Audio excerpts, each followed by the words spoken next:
આ બાજુનો જે પટ્ટો છે એમાં સ્ટેબિલાઇઝરનો ઉપયોગ કરેલો છે, બરોબર, અને આ બાજુ જે છે એમાં સ્ટેબિલાઇઝરનો ઉપયોગ નથી કર્યો. તો તમારા મત મુજબ જોઈ શકો છો કે કેવું રિઝલ્ટ મળેલું છે.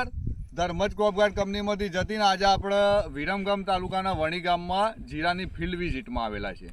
તો આજે આપણે એક એવા ખેડૂતને મળીએ કે જે જીરાની ખેતી કરી છે અને એમના વિશે થોડી જીરાની માહિતી લઈએ.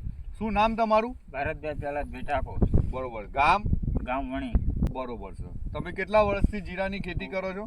હું જીરાની ખેતી કરું છું 6-7 વર્ષથી. 6-7 વર્ષથી જીરાની ખેતી કરો છો. તો ચાલુ સાલે આપણે કેટલા વીઘામાં જીરાનું વાવેતર કરેલું છે? ગયા વર્ષે 7-8 વીઘાનું કર્યું હતું અને આ વખતે 7-8 વીઘાનું જ કરેલું છે. આ વર્ષે પણ 7-8 વીઘાનું જીરાની ખેતી કરેલી છે. બરોબર.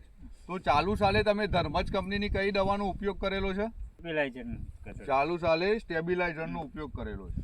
તો તમારા મત મુજબ આ સ્ટેબિલાઇઝરનું રિઝલ્ટ કેવું લાગ્યું એ તમે હમણાં ખેડૂત મિત્રોને જણાવી શકો? સ્ટેબિલાઇઝરનું આપણે યુરિયા પહેલા ખાતરમાં મિક્સ કરીને નાખેલું તો એમાં સારું રિઝલ્ટ મળેલું છે, અને જે અડધામાં નથી નાખેલું આ બાજુનામાં તેમાં રિઝલ્ટ નથી મળેલું આપણને, કારણ કે એમાં નાખેલું નથી એટલે સ્ટેબિલાઇઝ. બરોબર. તો તમે જોઈ શકો ખેડૂત મિત્રો કે આ બાજુનો જે પટ્ટો છે એમાં સ્ટેબિલાઇઝરનો ઉપયોગ કરેલો છે, બરોબર, અને આ બાજુ જે છે એમાં સ્ટેબિલાઇઝરનો ઉપયોગ નથી કર્યો. તો તમારા મત મુજબ જોઈ શકો છો કે કેવું રિઝલ્ટ મળેલું છે.